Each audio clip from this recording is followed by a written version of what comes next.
But I said, after college, I'm going to take a year and like really try to make this music thing work. And it took a long time. Like I didn't sign, I'm 34 now. We signed our first record deal when I was 29.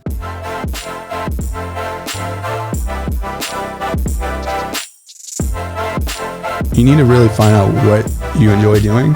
Instead of the math skills, go get life skills. This might be the biggest thing any of us have created.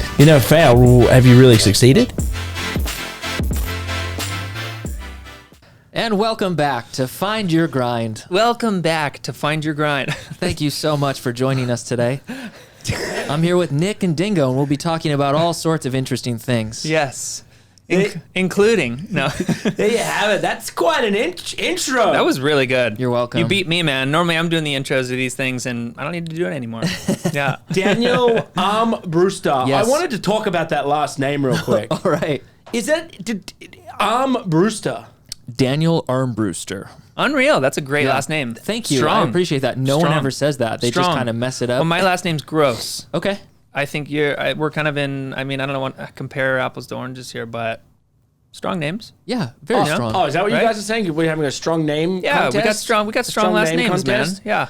Yeah. So Daniel you created Joywave. Yes, CEO, founder, That's frontman. Hey, by the way, I love you just said CEO. I think that's You have great. to be. I think that's great. You have to be. I love that. When you think of a frontman of a band, hate the to first say thing it. most time they don't say CEO. Oh, right. They which say I'm a singer, I'm right? a singer. I'm a I'm singer. the frontman. Well, I'm an innovator. yeah, as yeah. you know. Yes, we do know that. So Daniel got to take his lifestyle assessment. Oh yeah, how we everyone do it.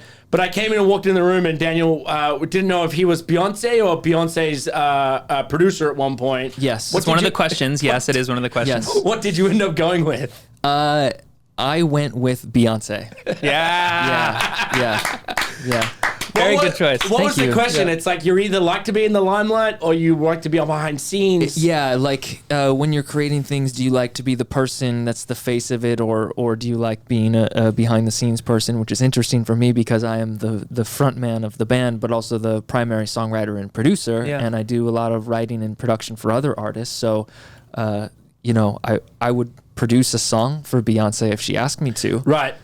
But also I would be Beyonce if she asked me to. I love that you are behind the scenes, creating what's then in front of the scenes, and then leading the front of the scenes as well. Yes. I think that's very cool. Thank you. Love it. Did you like the assessment test? I did. I thought it was good. A few of them I felt like were, really binary questions that I felt like I was between. Like I said, I think I'm more of an extroverted introvert. Yeah. So a couple of them were pretty hard for me as far as like, do you like to be totally alone or do you like to be around people? And I'm like, it's definitely one or the other, but it depends on what hour it is. Yeah. Know? So true. I'm the same. I can go backwards and forwards there. So you got innovator. Are you happy with innovator? I am. Yeah. I thought mine was very pertinent. Like it felt good to me. It was innovator, creator, entertainer, and something else. But Analyzer, you got analyzer in there. Yeah. Right? Yes. And those are all distinct sides of my personality and things that I worry about as like, being the creative force of the band is like, let's do something new and different. Yeah. And I'm also going to be the guy up on stage singing it. So Daniel is the front man of a band called Joywave. I think we should mention that right out of the gate. Oh yeah, great. Who this man is. Yep. Yeah. I've been a huge fan actually of your band. I've known of your band. I was very jealous you guys got to go on the Blink-182 tour. I think you guys are now going out on the Bastille tour. We are. It's amazing. We It's are. so awesome. We only got to do like a one show with Blink. Oh, you did? Okay. Yeah, I would love to take credit for the Blink-182 tour though, if you want to. And you guys did do the Sir Sly tour with them as a co-headline, Yeah, we did right? like a co-headline with them last fall. I love those. I love you guys, and I love Sir Sly. Yes, that was such a cool They're tour. awesome guys. They're really good friends of ours now. Yeah. So let's take it back like we always do here, and let's go back to you as a kid in Rochester, Yeah. New York. Yes. born and raised in Rochester, New York, and still living there. and still I love that you still live there. Yeah. So let's go back to you Me as too. as a kid into like what were you like growing up as a kid? Were you into sports? Were you always into music? When was the first time you picked up an Were you an instrument? innovator? Yeah, were you an innovator from the gate, or did this just grow into that? Well, I don't want to brag, but I was an innovator. Out of the womb, I was an innovator. Womb, I was innovating. No, I guess my dad's a really big sports guy.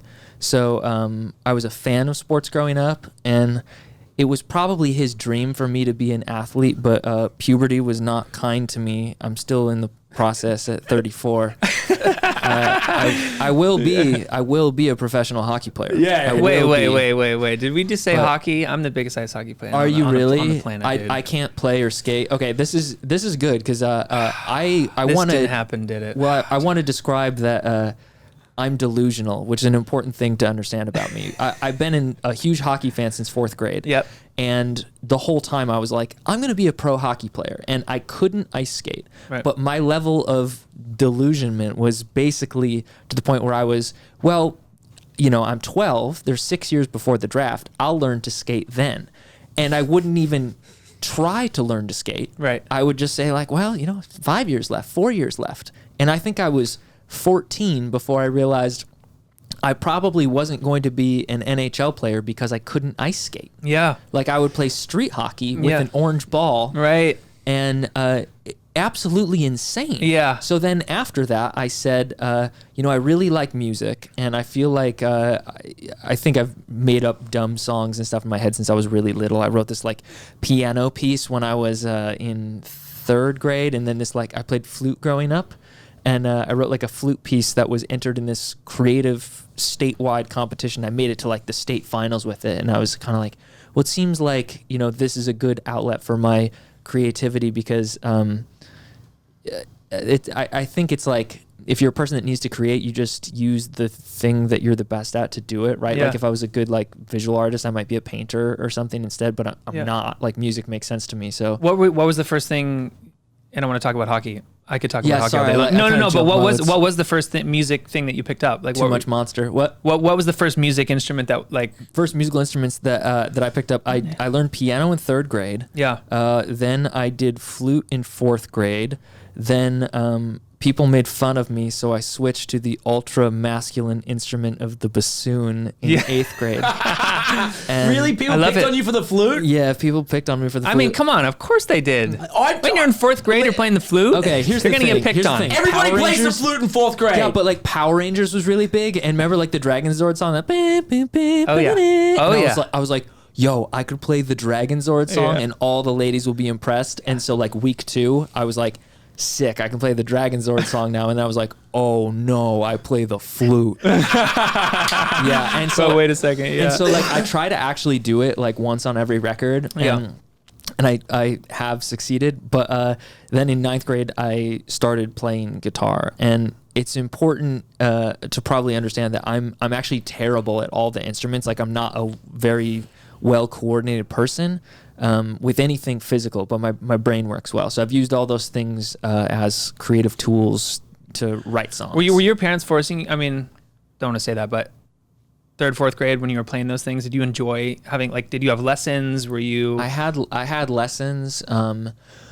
My parents when I was in 3rd grade, they were like, "Do you want to play piano?" I was like, "Sure." We have a piano at the house, and then eventually I didn't really like it anymore. See, that wasn't me. Yeah, I did the piano lesson thing too, and I was just like, dang, I was just dreading piano lessons every week. After a while, I was just like, shit. So I picked up drums. I couldn't read and I music. love doing drums. Yeah. but Don't mind me. I just couldn't read music. right. It Reading music's takes a tough. second. Yeah, it takes a second. And honestly, I'm really rusty on it now. It takes me forever to figure out. Yeah. things. I had a question of when you were 3 and you started banging the piano keys, was that just you weren't reading music? You could just rip a tune on the piano? No, I mean I was definitely reading music. Yep. And learning that way. But then I found that the thing that I love is creating, and I'm just using the tools. And I don't really like learning how to play songs. Like I learned some songs on guitar when I was in 9th grade, and I think I've learned 0 songs since. Yeah. So like I can play It's like true. Kryptonite by 3 Doors Down. Yeah, totally. You know what I mean? And then, Well, it's and because then now I was you're- like, oh, I'm good. I know how Yeah. to do this now. I'll just make my songs. Yeah, and now you're writing your own stuff. You're having fun. You're touring. You're out Yeah. playing music. It's different. You're not going to sit and go home and be like, oh, let me read music for an Right, hour. I and mean,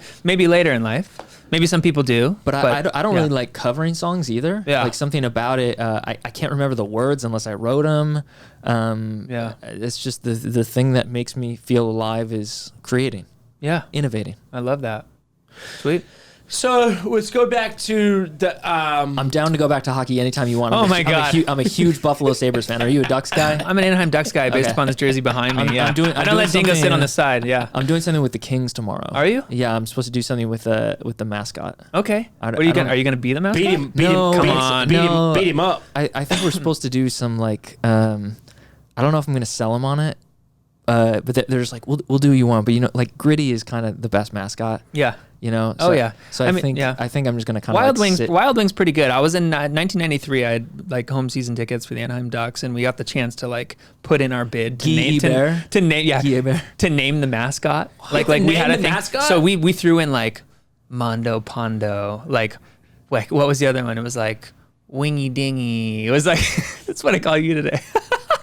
It was weird, but it ended up on Wild Wing. I remember our whole family was like putting in names. We were like, oh, we're gonna name it, and they didn't pick ours, unfortunately. But Wow. Wild Wing it was. I have a cut from here to here on the inside of my leg from slicing my inner thigh open with my own hockey blade playing Yeah. hockey. Wow. He still doesn't Yeah. know how to skate. I And you still have played- never figured it out. Yeah, No, you played ice hockey I did. Yeah, from 5 to 14, very competitively. in Southern California. all around Canada, all around. Like I toured. I was like That's so very cool. competitive hockey. Wow. Yeah. Did you play? You played in juniors and stuff? Or Yeah, like- yeah, just like all kinds of whatever. Or what other? I forget what the stacks of leagues Yeah. and stuff, how it all progresses. But yeah, 5 to 14, I was heavy involved in hockey. How crazy is it that the league's Southern expansion strategy, like the Sun Belt strategy, has really paid off now? Where you see like Austin Matthews, who's Yeah. like born in Phoenix, Yeah. and #1 overall pick, and he's like undeniably great. And it's Yeah. like if they hadn't done that, like I'm sure he's a great natural athlete, but he'd probably be playing baseball or, Yeah. or something else. Yeah, You know? yeah, totally. The Wayne Gretzky trade. Yeah, right? yeah. Made everything. I love happen. it, man. Yeah. So let's take it back to No, high let's school. keep it at the Wayne Gretzky trade. Let's go back to high school. Sorry. I gotta Wayne. I gotta give it. I gotta sign Wayne Gretzky jersey, guys. To me, it says happy birthday. All right. Do you really? Yeah, I do. I That's do. really cool. All right, That's so great. let's stop talking about hockey. We'll close with it. We'll close with it. Let's go back to high school. Yeah. You're in high school. You've been doing music now for some time. What other like strengths did you see in high school, or did you enjoy high school? No. Yeah. I was a good student though. My parents really stressed the importance of good grades. So yeah, I did pretty well. I think my GPA was like a 3.7 or something like that. It's really good. I didn't like crush it in math and science, but I did enough. Like I was in like the advanced classes, and I took like calculus when I was a senior, and I basically faked my way through it. I got like partial credit on the AP test, where I figured out that if I did the first step of taking an integral or a derivative every time on the test, then I would get enough points to pass. And I did, and I didn't even like answer any of the part 2 questions. I was good at multiple choice tests just inherently. And then I could usually figure out how to get enough partial credit on the rest. Okay. I was a horrible test taker. God. Okay. God, it was rough. I was still good at am. it. I still rough. am. You can't give me a multiple choice. Yeah. Too hard. I just fill in A for everything. It's not. When did you? So you did well in school. Were you always going to go to college? This is an interesting topic. Growing up, my parents stressed on me, especially my mom. Like my mom's family, growing up, both my parents' families were really blue collar growing up, and then my immediate family was like regular suburban middle class. So my mom was like, "Hey, from the time I was 5, you have to pay to go to college. You're gonna have to put yourself through college. So whatever you decide, you know, it needs to be with that in mind." And I've hated owing people money my whole life. So I was like, okay, I'm not gonna take out any loans or anything. So I decided to go to a community college in Rochester called MCC, Monroe Community College. Smart. It was really cheap at the time. I think Smart. it was like $1,200 a semester. Yeah. Wow. Smart. And growing up, my parents made me like I got a job when I was 15 or 16. I put the money away to pay for it. What was the job? Okay, I was a roller skating kangaroo. Was Stop. my first job. Stop. Yeah, so I could roller skate. So one of my other plans was, remember when they had like the roller hockey Southern California League? Oh, yeah. I was like, The well, you know, inline- if the inline, yes. yeah, I was of like, I could do that, but again, I'm not a good. God, athlete, that's so- good. Can we yeah. please put some B-roll over this? Of roller that, skating? of that outfit? Did you say Please. kangaroo? Yeah, Wow. a kangaroo. You know sir. kangaroos You well, know Dingo. kangaroos. Yeah, You know what was in the pouch? You're named after a kangaroo, A Dingo. regular dingo. So it was like at a roller skating rink, and I just blew the whistle at kids and was like, "No backwards skate." It was just Did that. kids pick on you? Yes. Yeah, okay, so we got flute, Do I have check. that We written got all over kangaroo my outfit, face? check. How did you guess? And then I worked. I worked at a car wash after that, where I got a bunch of tips, but I ended up working with basically everyone who played football at a local high school. So I got placed in a garbage can a couple times, which was very like, I feel like there's like some OSHA regulations that should prevent Yeah. employees from being put in garbage cans. Yep. But they didn't apply there. And then eventually I got a job at Staples, Yep. where I worked for years. And then eventually one day I ran the numbers on what I believed my time to be worth versus what I was being paid at Staples. Okay. And I said, I bet if I quit my job, and at this point in time, I had it was before Obamacare, so I aged off my parents' health care at the end of... So you're 26. I was at the time. No, I was way younger. 22 because 22, when it was like if you weren't a full-time student, you couldn't be on your parents' health care. Got it. So I looked up how much healthcare costs, and at the time, the cheapest plan was $900 a month. Wow. So that's like 12 grand a year, right? I figured out at Staples, I made 13 grand a year, like if I worked full time. That's insane. What So- do you mean? Right. So, but then you qualified for Medicaid if you made less than 10 grand a year. Right. So I was like, But why is it 13 grand a year? dude. What do you mean? Were they paying you 5 cents an hour? Oh yeah, Paying no, you I in think Staples? it was. What was happening? Paying I you think in it was Staples $6 and an folders? hour. Yeah, it was like $6 an hour or something. So Dang. So then That's I crazy. realized that I should quit my job. I should spend all my time getting really good at the thing that I loved, which was music, and that I would qualify for Medicaid. And my parents were nice and let me live at home. So I went to no income deliberately because why would I work full time to pay for healthcare? Yeah. Which like I need, and I guess like I was like that's like a little bit weird because it's kind of like should I do that ethically, but I justified it by eventually I will pay so much in tax because I will be successful at this and I will employ other people, and that's exactly what's happened. Yeah. So now I don't complain when I get tax bills that really suck because I'm like I was the beneficiary Yeah. of Medicaid for a while. And it's great, but Obamacare has changed a lot of that stuff for the better. Yeah. That's crazy. You were thinking about, I mean, I think that's awesome that you stepped out to really analyze like yourself as a human to be like, he's an what- analyzer. Exactly. Yeah. But like A, B, or C, like what are my options here? And what are the best choices for me? Like, I feel like most people just kind of go through the motions. I don't know, like just to get the check and that's how you live and that's how you get by. And you were thinking about other things that you were interested in and kind of Right. made that shift and really sat down to kind of plan it out. That's awesome. Yeah, and Especially at that age. my minor in college was economics, so a lot of that was analyzing that stuff. Yeah. But it worked out. It very easily could have not worked out because I could have not been good at what I do. Right, I could have just like believed that I was good at it, like I believed that I would be a professional hockey player. Mm-hmm. But yeah, my backup plan of musician worked. So Isn't it crazy that like we like 1-2 punch? took it. Isn't it crazy that like so many kids will have that fantasy of being whatever it is, sport person or whatever their fantasy is, Right. but are not talented at it at all, but still Right. genuinely think that they're gonna Right. Well, make I feel like make it there. Well, Right. people are very delusional Yes, and in general, and when it's not to be antagonistic or rude or whatever, Right. but it's very true. People aren't self-aware. You hear it all the time now. Like, so the thing that I tell people, like, to, you know, are you really good at what you do, and is you should do the thing that you are exponentially better than the next person at. And for me, I had not, I grew up in Rochester, right? So it's not like, there's some very talented musicians and songwriters in Rochester, but it's not like, you know, being in LA or New York or something. But I had never met someone who was as good at writing songs as I was at that point in time. And I knew tons of kids who got better grades than me. I knew tons of people at Staples who were better than me. I knew that everyone was a better athlete than me. And so it was kind of immediate, like that made me believe that I could do it. yeah. And at the time, your parents were supportive of that, obviously, by letting you come back to the house, right? And they knew you had a talent in that. And yes, and they were.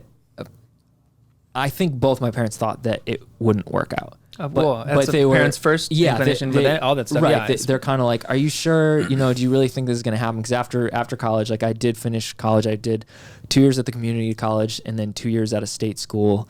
And got your degree. Yeah, so Okay. I have a degree in history and economics. Okay. But I said, you know, after college, you know, I'm going to take a year and like really try to make this music thing work. And it took a long time. Like I didn't sign, I'm 34 now. We signed our first record deal when I was 29. So what was your, mentality? Like you're just saying, okay, I'm going to leave this kind of manufactured way of thinking to go into this creative way of thinking and following my dreams and my passion of what I'm good at. But what is I don't know, like what was your thought process in that? Like I know that you were talented in that, but like what were the next steps for you? Like you started to write songs, you were at home. Yeah. Like were you in a band? Yes. Like what was So I've been writing songs in a band since I was like 14 or 15. Okay. But the real change was quitting the retail job and saying, you know, I need to spend all my time becoming truly great at this versus good at it, you know, like having a knack for it. And during that time, I really grew a lot. But I also asked myself, like, what's important to me in life? And I value my time over money, and I value doing the things that I really love and make me happy over money. So it was a pretty easy decision to me, but, you know, living at home, like my parents were pretty strict. And it's like I had no girlfriends through my 20s. I was not like going out or partying or doing anything really. It was like, hey, your twin bed's upstairs. Yeah, and then, get to writing. yeah. Go work on your laptop, buddy. Yeah. I love it. How was your how was your experience in college? So you did. I lived at home. You lived at home. Yeah. But you did. So you did so you did community college, and then what was the second college you did? It was a 4-year state school that I transferred to. Yep. Yeah. And then how was your general experience on college? Did you through college, did you know that you were going to go out and start music, or were you thinking of taking your degree and getting a job with it? I actually had a teacher. So I was doing the history major with the economics minor, and you know, people were like, well, what are you going to do with that? And especially my parents, like, you want to be a teacher? And I was like, not really. Like, I would love to teach like college kids, because I felt like they were, at one point in time, I felt like they were really there to learn, but I didn't really feel like that at the school that I was at. So I was like, maybe I don't even want to do that. And a teacher that I had at the time, a history professor, I was like, you know what, I should just be a teacher, right? Because it's like, it seems secure, or like, and it's not. It's hard to get a job as a teacher. But I went to turn in the paperwork, and a teacher stopped me, and he was like, what are you doing right now? I was like, I'm going to become a teacher. He's like, no, come into my office. And he's like, I'm like, well, hey, I'm getting a history degree. You know, what can I do with that? And at the time, George W. Bush was president, and he's like, you can be the president. He has a history degree. And I'm like, oh, yeah. cool. Yeah. I could be that guy. Yeah. So cool. Yeah, so good. Oh my God. I love him. I know. And then, you know, in hindsight, he looks like such a genius, such a liberal, Oh, yeah. painter. Yeah. He's like a real cartoon character to me. Yeah, they all are, aren't they? In some type of way. He's so harmless now. Don't you think most people are just going through the motions of just to get the degree because that's going to equal their success? But like my thing is, if you're going to go to college, go focus on 4 years of like killing it at something you want to go do after. People need to treat it like a trade school where it's like if you want to be a nurse, a doctor, a something that like when you fill out a worksheet when you're in third grade, they're like, what do you want to be? And you're like, I want to be a police officer. Awesome. Go do that. Go for criminal justice. Like things like that have obvious paths. But if you're like, I want to go do business. Yeah. Like, I mean, you need to know some stuff. If you don't know it, like college is a great place to learn it, but like you don't have to. Yeah, you don't have to. For that. And then like the debt you acquire is crushing. And I was saying this to you before we came on that like the thing that I wish they taught kids in school is how compound interest works. Totally. And how a loan works, because you are stuck and you're like, I think I want to do this thing. And then if you can't find a job in it, you're stuck. It takes you 20, 30 years to pay that off. Yeah. And the epidemic right now of kids who are actually sleeping in their cars on college campuses now because of debt and because like just to get the degree and get through. It's pretty gnarly. Yep. Like it's... I do want to say that I grew a lot as a person, because especially in history class, you learn a lot of cultural things and you learn to be open to new ideas. And there were things that I hadn't learned in high school and professors from different walks of life that were not present in my suburb growing up. Yep. So that was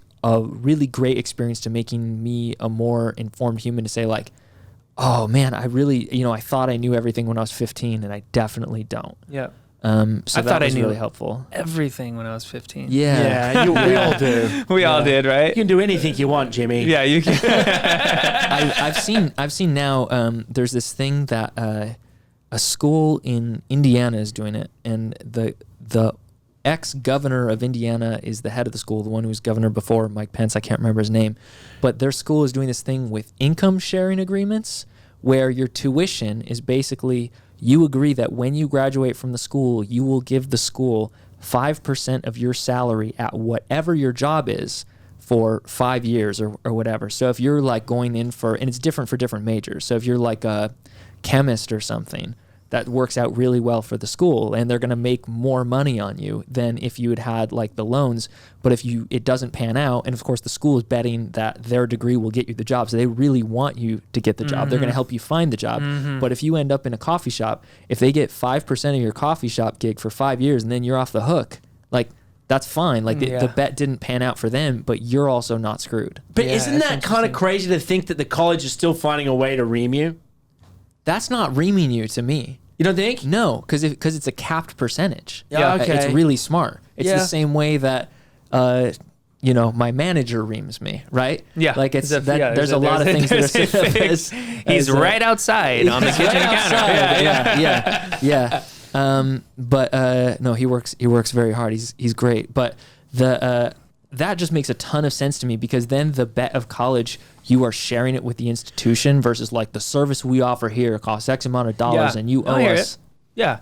It's like you're growing with the people who helped you out in the beginning. And then they're incentivized to help you find the job in the field that they trained you in. That's interesting. Yeah. It is an interesting time, because you've got all sorts of people now trying to figure the solution out. You've got, super wealthy people coming in and giving money to departments they want to give. So you've got certain people doing doctorates or nurses thing, and no, that's all free now. This year's free because this guy came in and hedge fund it, and everybody's trying to figure out these solutions of like, how are we going to help this generation, and what are we going to do like moving forward? And I think it's something we talk about all the time. Like Bernie Sanders thinks he can go to Wall Street to clear the debt, which is probably another crazy idea, but everybody's coming up with these ideas to try and fix the problem. Luckily for you, you don't have to give Joywave checks to some college. No, I don't. Yeah, that's good. Yeah.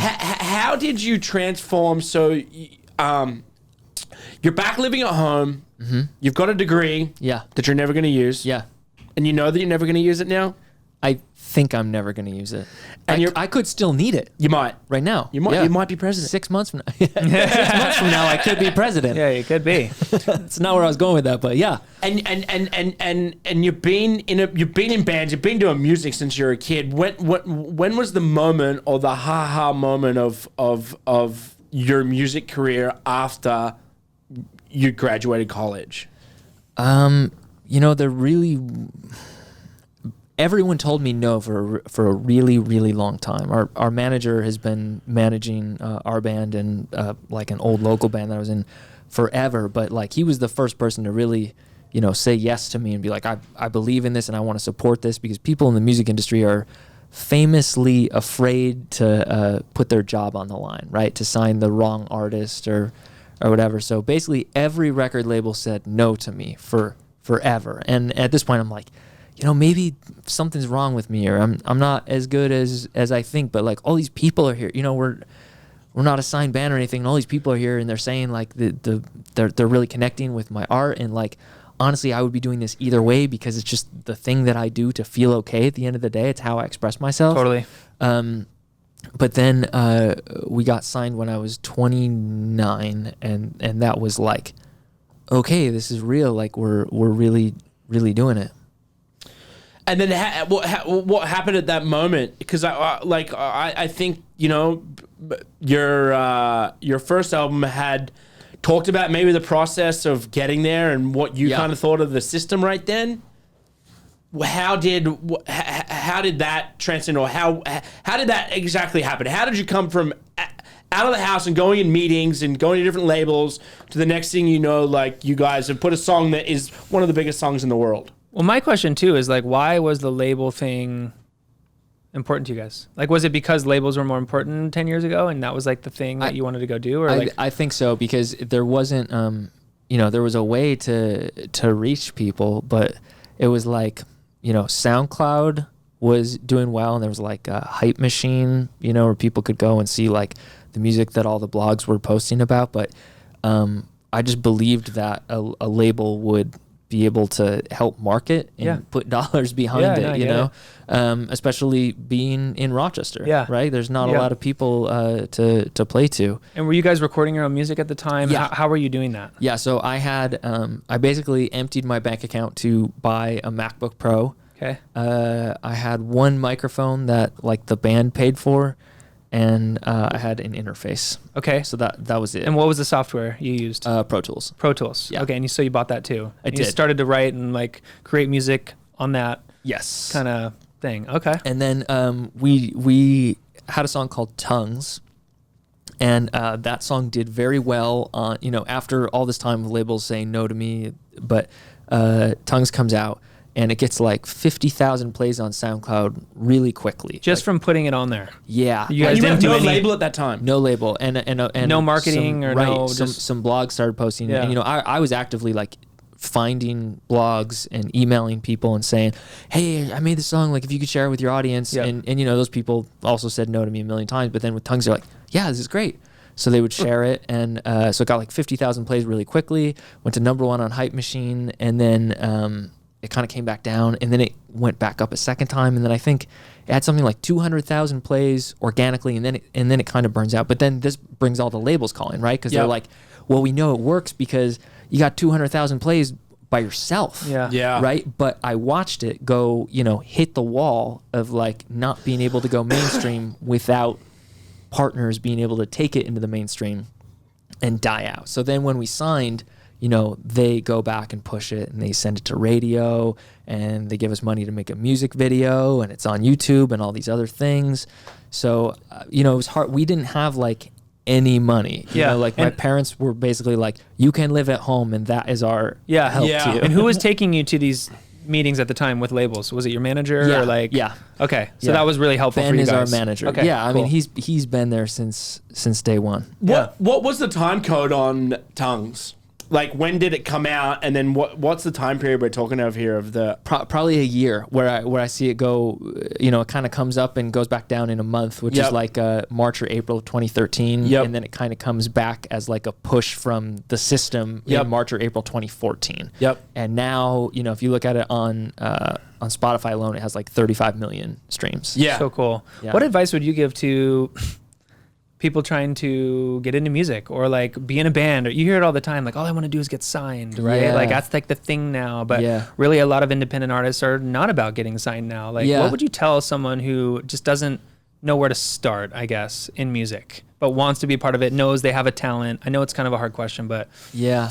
you know, like getting someone help start it in their first 10% of their journey, you know? I think you have to, I mean, my first thing that I say is like, quit, do something else unless you have to do it. Cause like the odds of being successful are astronomical. And like, you know, me doing it is like, you know, 5% less chance for you doing it. You know what I mean? Like, it's like so few people like get through.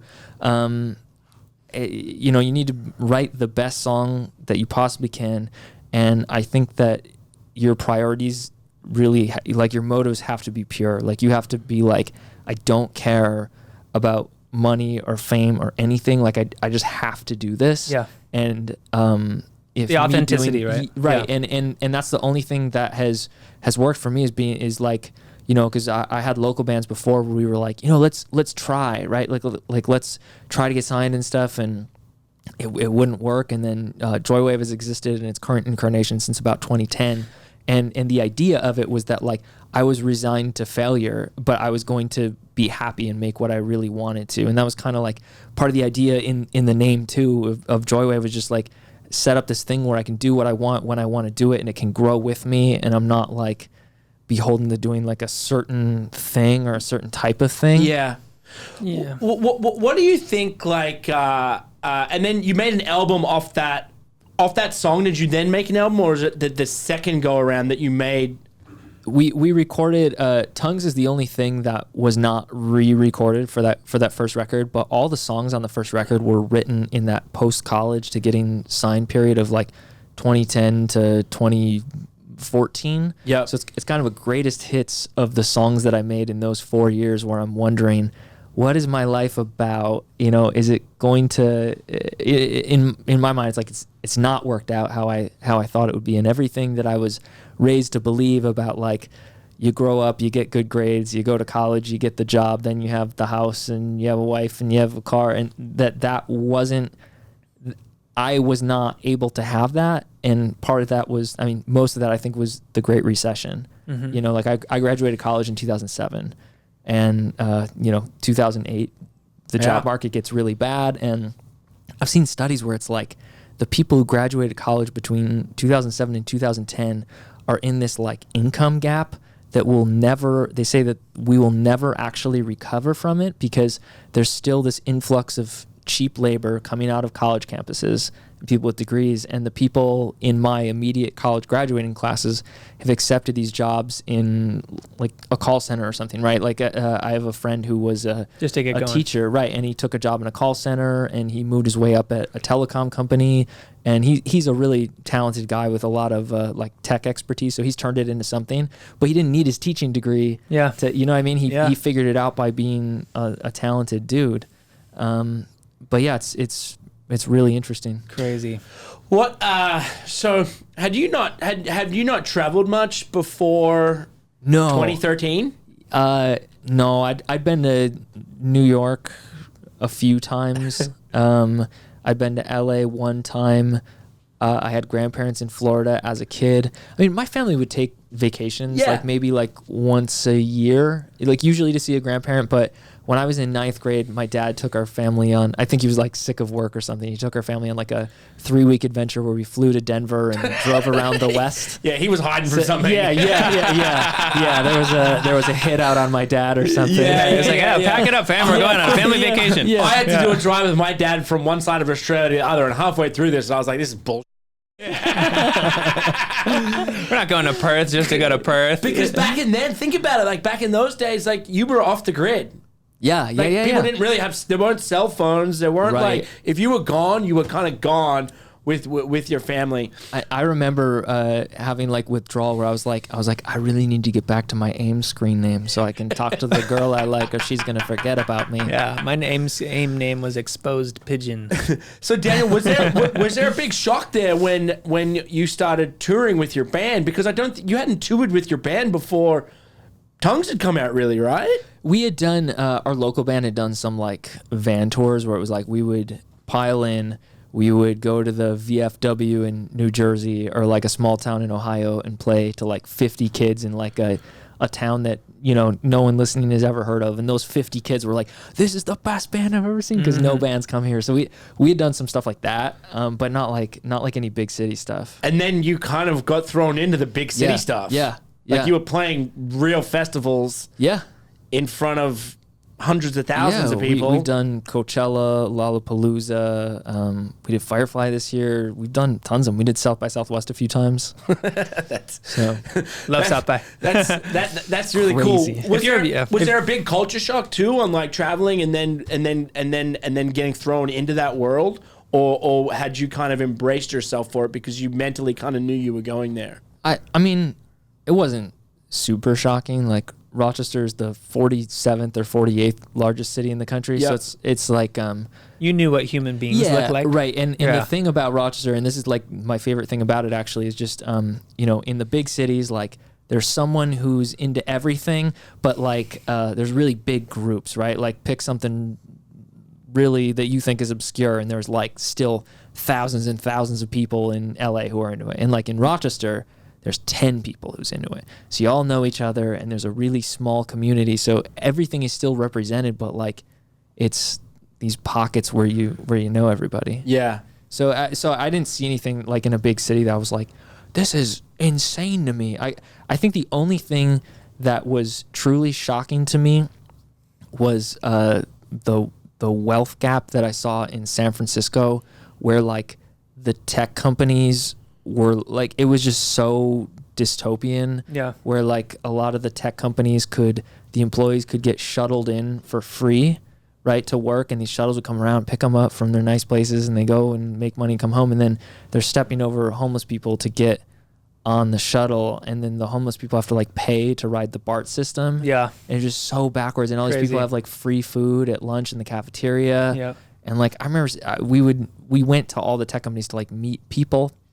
How when was we got that? signed, it was a bunch of people like cool. my age who were really nice. Yeah, it's fun. But then they, I remember watching one of them. They were throwing out the food for the day, and I was like, just huge bags of food, and I was like, I saw so many people who need that today, and that was really alarming, because like, I mean, we obviously have homeless people and people who are struggling in Rochester, but we don't have too many people or anybody really as wealthy as like the top 1% in like the Bay Area. What's the best part of touring and the worst part of touring? Have to ask it, so that everybody who's interested in knowing what is tour life like, is it this crazy thing? What's going on out there? The best part is you get to see a lot of things that you didn't think you'd see, and you're making money, or at least not losing money while you're doing it. Totally.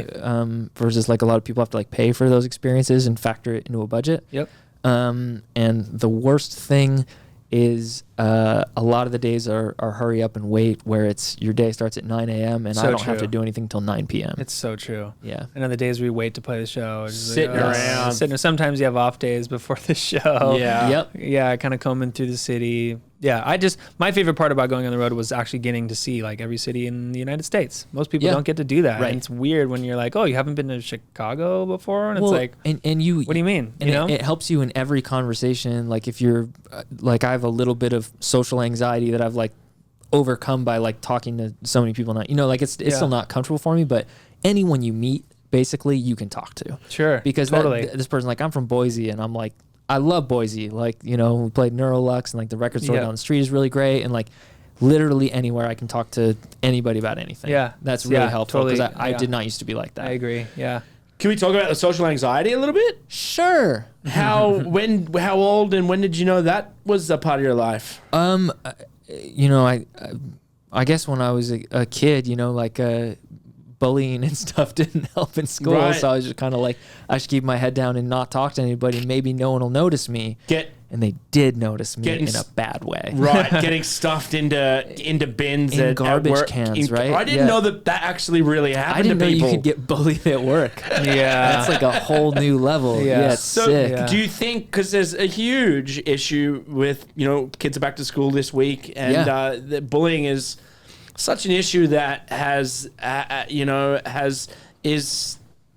still we need a fix, and I still think that the biggest problem starts from the top, and it comes from parents down, and a lot of it's to do with bad parenting. Sure. But there's a lot of evil kids out there. Do you think it was that bullying that pushed you into the social anxiety? Yeah, totally. Because I was afraid to, say anything. By the time I got to high school, it was a lot better for me because I figured out that I could think faster than a lot of the kids that were like trying to make my life hell. So I could usually make somebody else laugh at the person who was trying to give me a hard time. Yeah. But yeah, I mean, it was just a weird thing. It's just, I don't know. I guess I've always felt like weirdly, I have like a lot of like depression stuff too, and a lot of it's just like the idea of like thinking that you're not good enough, and then I put those feelings into music to try to feel better. You have such a good outlet to be able to do that, to be able to talk about these things. Are these things you still kind of deal with today, in a sense, or was it worse back when you were in high school, or when is it? It was definitely worse in high school. Yeah. Like I'm not too worried about being bullied now. Like if Sure. No one's throwing you in trash cans at the backstage at Coachella. I mean, there's definitely some bars in Rochester where people are like, let's go here, and I'm like, are you sure? Yeah, and I'll makes go sense. in, and they'll be like, nice mustache, and I'm just like, I don't have to go to work tomorrow. Yeah, You do. Yeah, you do. yeah. So it's just I just kind of smile. I'm like, okay, nice to see you. Yeah, like exactly. Diplo doesn't see you backstage. He's like, hey, you, I got your number. Yeah. It must be a come to moment to be like, on stage at Lollapalooza or Coachella and have to think back at those moments of those kids that picked on you. Yeah. And you're on stage in front of 100,000 people Yeah. at like one of the biggest music festivals in the world. And you're like, man, I'm just still me doing my thing, socially awkward. Yeah. I mean, most of the people now are very nice people. Like a lot of them are still in Rochester, and you'll like bump into them, and they're very nice to me now. And I believe that they're very nice to most people now. Yeah. Like they've it's the thing where like it's hard, and like I think some of them have had things in their life since where they're like, gosh, I should really be nice to people. Exactly. But that's why they bullied too, like growing up as a kid, like bullies. You don't bully people if you're okay. Yeah, you've got issues, Right? They just wanted a hug, and they just wanted a friend. Right. And their way of doing it was pushing you or picking on you or stuffing you in a trash can. Totally. Or they're like, I'm uncomfortable with this one thing about myself, and if I'm bullying other people, maybe people won't notice the thing about me that I hate. Right. Yeah. Cover up. I have one more question as we're like rounding in, but like, what's your coolest like experience you've had, or like through that music's like brought you? I guess it's like brought me kind of close to hockey.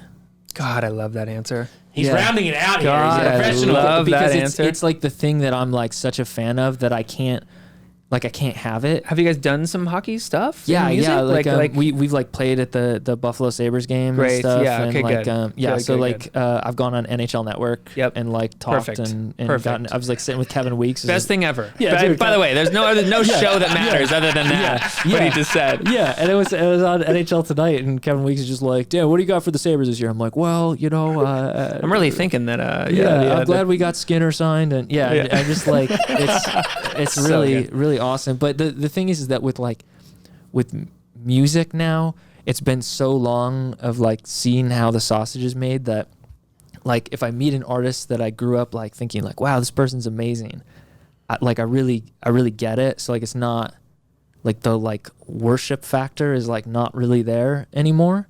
And like there's been anyone I've met like that has been extremely nice, and they've been like awesome to me. But it's the thing that mystifies me is the athletic thing, because I know that I can never do it. Oh yeah. I will never do it. Yeah. And when I meet like a musician, I'm just like, someday I'll make a song better than any song you've ever made, just because like I have to believe that about myself. But we know that all. But it's like possible. You know what I mean? Like I do the same thing that you do. We know that all athletes want to be musicians, and all musicians want to be athletes. It's just the way that it is. Yeah. Musicians, athletes. What? No, I thought it was all actors. Like Johnny Depp wishes he was a rock star. No, I mean I'd say like Drake's at the basketball court for a It's like reason. a triangle. You know what I'm for saying? actors. Yeah, it's like there's Johnny just all, Depp's in there, right? he's got to be in there. You can't leave old Johnny Boy out. Yeah. Makes sense. So coolest experience.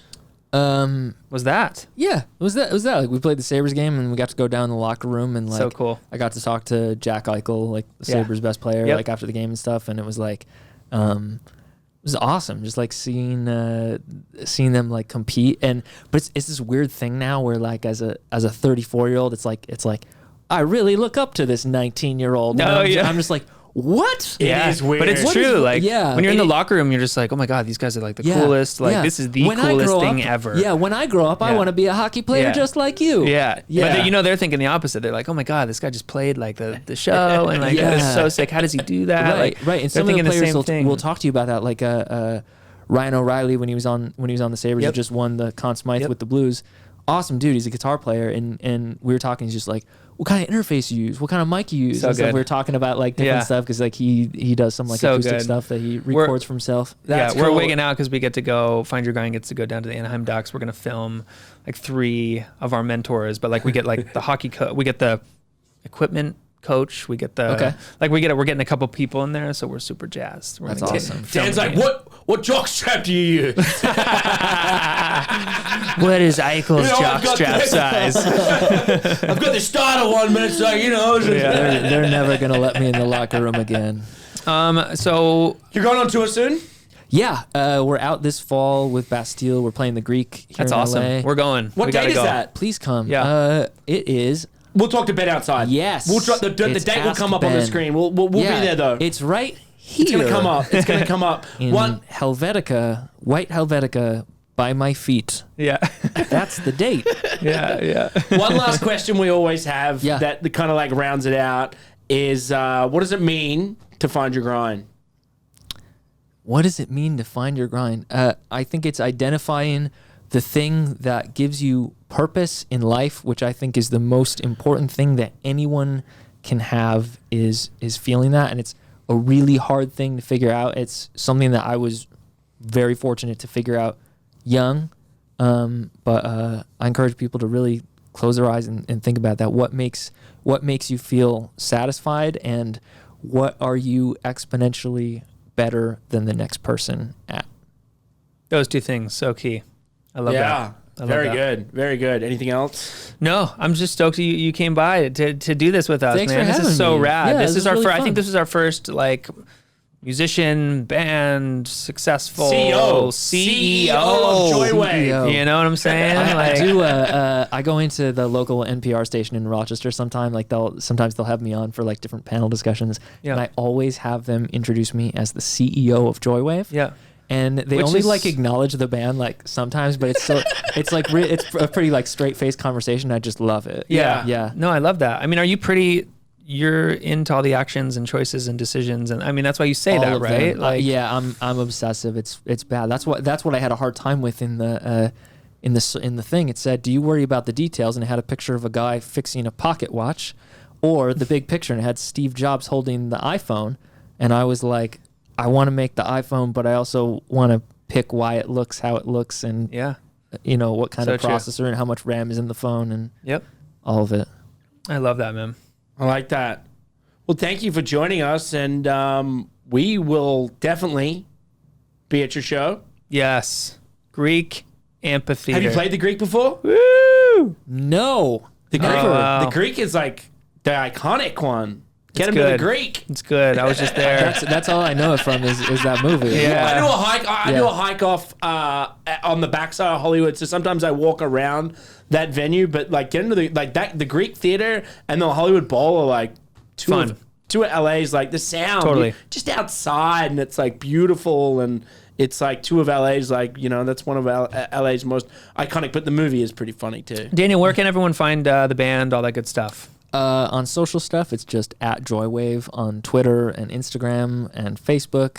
The website is joywavemusic.com, but I can't really tell you what's there. Do Yeah. people still use websites? We would like to think so. Okay. Yes. We have the Find Your Grind website. We We think people are there. You really thought about it, and you want people to go to it. We had for our last website, and the powers that be have requested it change. I'm not sure it's still out there, but the entire website was a command line interface. It was? Yeah, so it was like a DOS thing. Yeah. Where you had to type in everything. You couldn't use your mouse on the website, and people would come up to me and they'd be like, "Your website is very difficult to use." Yeah, we do I'd be not like, approve of that. "It is." Yeah.